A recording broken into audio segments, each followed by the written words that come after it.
So আমি একটা জিনিস ভাবছিলাম যে ভাই আমি যতই চেষ্টা করি না, দেশি মুরগির বিদেশি ডিম হয় না। আমি ইংলিশে বহুত কবিতা লিখি, বাংলাতেও খুব মানে বেশ কবিতাগুলো লিখি, কিন্তু when it comes to the personality, the personalisation, আমি ওটা কোনো দিনও ইংলিশে আনতে পারবো না। লেট মি টেল ইউ, এটা হচ্ছে আমার ইংলিশের আমাদেরকে দিয়েছে একটা ড্রামা লিখতে, আর এটা হচ্ছে আমাদের বাংলাতে দিয়েছে। ঠিক আছে, দুটোই আমি লিখছি। ঠিক আছে, প্রথমে ইংলিশটা দিয়ে শুরু করি। জুনুল আবুদ্দি enters the room where Kalam was reading. What are you doing? Kalam, I was just reading a book. Kalam, about what? I was just reading about the history of India. Junul Abuddin, Kalam, do you know anything about our Rameshwaram? Yes, father. Rameshwaram is an island town in the erstwhile of Madras state. Yes, you are fully correct. Father, I want to know about you. I am very proud of you, my son. You ask a good question. I had nothing much further education, nor much wealth, and despite these disadvantages, I have continued my religious culture life. You were born in a middle class Tamil family. Kalam, I know it, father. কেমন একটা একটু মানে ফিকা ফিকা লাগছে না? এবার শুনো, গোল্ড, এটা হচ্ছে গিয়ে আমি যেটা বাংলায় লিখেছি। ঠিক আছে, এ পাতা দিয়ে 3 পাতা আছে। ঠিক আছে, let's read the whole fucking script.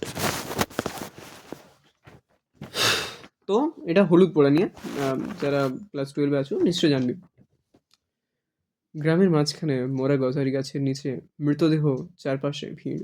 প্রথম গ্রামবাসী, বলয় চক্রবর্তী নাকি? ইস, মাথাটা আটচির হয়ে ফেটে গেছে।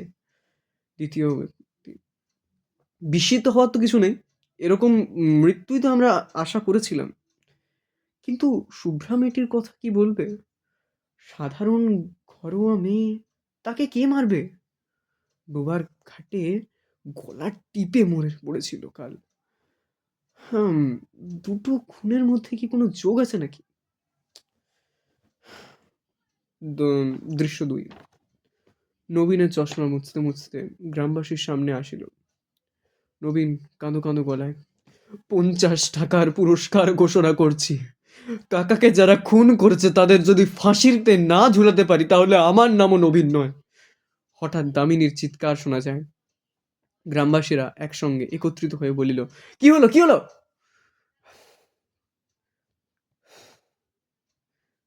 দামিনী হাতে লণ্ঠন নিয়া হঠাৎ চিৎকার করিয়া পড়িয়া গিয়াছে। সে লুটিয়া পড়েছে। নবীন, দামিনী, দামিনী, দামিনী, ওঠো, ওঠো দামিনী। পঙ্কজ ঘোষাল বলিল, কুঞ্জকে ডাকো তাড়াতাড়ি। কুঞ্জকে ডাকার সঙ্গে সঙ্গে কুঞ্জের প্রবেশ হইল। উঠোনে 30-35 জন গ্রামবাসী জড়ো হইয়া 5টা লণ্ঠন জ্বালিছে। কুঞ্জর মন্ত্র পড়ছে। নবীন তখন বিস্ময়ের চোখে তার দিকে তাকিয়ে আছে। ধীরেন, যার সদ্য তার বোনকে হারিয়েছে, সে আরো ভেঙে পড়েছে। ধীরেন, এ কি করছো? এ কি করছো নবীন? তুমি না বিজ্ঞানের ছাত্র? নবীন, তুমি চুপ করো ভাই, এইসবে ওদেরই জিনিসপত্র কাজে লাগে। কুঞ্জ, মালসায় আগুন জ্বালিয়া পাতা পাল্টাচ্ছে। ভর সন্ধ্যাবেলায় ভর করেছে, সহজে ছাড়বে না। তবে আমার নামও কুঞ্জ মাঝি, ওকে ছাড়তেই হবে শেষ পর্যন্ত। কুঞ্জ হলুদ পুড়িয়া দামিনীর নাকের কাছে ধরিল। কে তুই? বল, কে তুই? দামিনী ক্ষীণ গলায়, আমি শুভ্রা গো, আমি শুভ্রা, আমায় মেরো না। কুঞ্জ, চাটুজ্জে বাড়ির শুভ্রা যে খুন হয়েছিল? হ্যাঁ গো, আমায় মেরো না। কে খুন করেছিল জিজ্ঞাসা করো না কুঞ্জ। ফিসফিস করিয়া দামিনী উত্তর দিল, বলাই চক্রবর্তী আমায় খুন করেছিল। বলাই খুন করেছিল? গ্রামবাসীরা একে অপরের দিকে বিস্মিত চোখে দেখল। ধীরেন তখন বলিল, এসব ভণ্ডামি, এটা একটা অসুখ, তার বেশি কিচ্ছু না। কৈলাস ডাক্তারের প্রবেশ করিল। কৈলাস লাথি মারিয়া মশালটিকে ফেলিয়া দিল। হারামজাদা, তোকে যদি ফাঁসির কাঠে না ঝুলাতে পারি তাহলে আমার নামও কৈলাস নয়। দামিনীকে খুলে তার বন্ধনগুলিকে আলগা করে তার চুলটিকে খুলে পরে ঘরে নিয়ে বিছানার উপর শুইয়া দিল। পঙ্কজ ঘোষাল, বিষয়টা পরিষ্কার, কিন্তু আত্মা তো কাউকে মারতে পারে না, কিন্তু আত্মা তো কাউকে ভর করতে পারে, তাই না? এবং নিশ্চয়ই এই আত্মাকে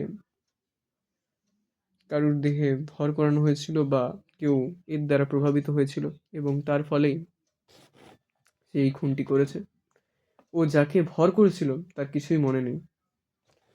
ধীরেনের বাড়িতে দিনের বেলা ধীরেনের স্ত্রী তার জন্য খাবার প্রস্তুত করিল এবং তার সামনে রাখিল। শান্তি, খাও। আমার কিছু মনে হচ্ছে, মানে গাঁয়ের লোকেরা ঠিকই। চুপ, খবরদার, যা খুশি মনে হয় আমাকে কিছু বলো না। স্কুলে গিয়া সেই একই জিনিস ধীরেনকে আবার সহ্য করতে হলো। প্রধান শিক্ষক মশাই তাই বলিলেন, তুমি 1 মাসের ছুটি নাও ধীরেন। ছুটি 1 মাসের? মথুরবাবু বলে গেছেন আজ থেকে ছুটি পাবে। ধীরেনের মাথা নিচু করে বেরিয়ে যাওয়া ছাড়া আর কোনো উপায় ছিল না।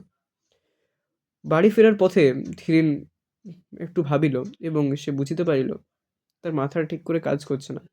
সত্যি স্কুলে পড়ানোর শক্তি এই মুহূর্তে তার মধ্যে নেই। শান্তি, ওগো, জলদি চলে এলে? তাড়াতাড়ি রান্না শেষ করিয়া ছেলে মেয়েদেরকে ভিতরে আছে তা বলিয়া, আচ্ছা, তুমি ঘাটের দিকে যাবে না তো? ধীরেন বলল, না, তবে এই পোড়া বাঁশটা পেতে দাও, অশুভ শক্তি ঢুকতে পারবে না। ধীরেন কিঞ্চিত ভাবিল। এখন আকাশে তারা দেখা দিয়েছে, আর কিছুক্ষণের মধ্যে রাত হয়ে যাবে। জীবিতের সঙ্গে মৃতের সংযোগের জন্য সব থেকে ভালো সময় হল সন্ধে। আজ সন্ধ্যের পর শুভ্রার সঙ্গে কথা বলতে পারবে না।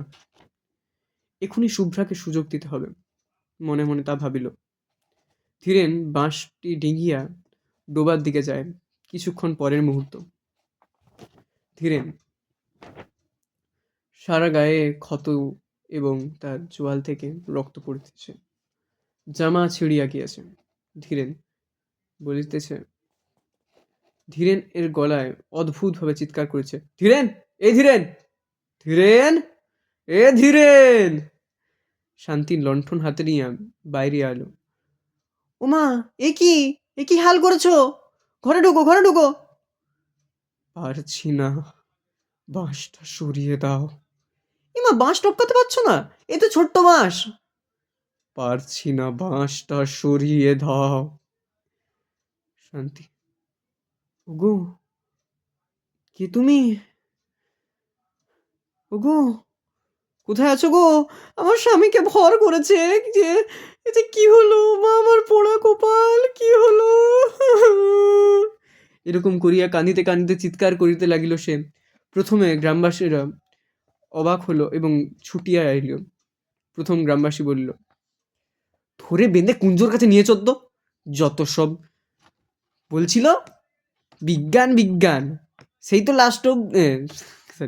সেই তো শেষ পর্যন্ত কুঞ্জেরই শরণাপন্ন হতে হলো। তখন সকলে মিলে তাকে ধরে কুঞ্জের কাছে নিয়ে গেল। হ্যাঁ, চল চল। কুঞ্জ একই ক্রিয়াকলাপ শুরু করিল। ওরা হলুদরা ওর নাকে ধরিল এবং ধরিতেই ধীরেনের জ্ঞান ফিরে এলো। ধীরেন পোড়া হলুদ শুকল এবং তখন কুঞ্জ প্রশ্ন করল, কুঞ্জ, কে তুই? বল, কে তুই? ধীরেন হঠাৎ এক বিকট হাসি হাসিয়া, আমি বলাই চক্রবর্তী, শুভ্রাকে আমি খুন করেছি। সি, এটা হচ্ছে গিয়ে ফিল। এই ফিল আমি ইংলিশে আনতে পারবো না, এটা একটা ফ্যাক্ট।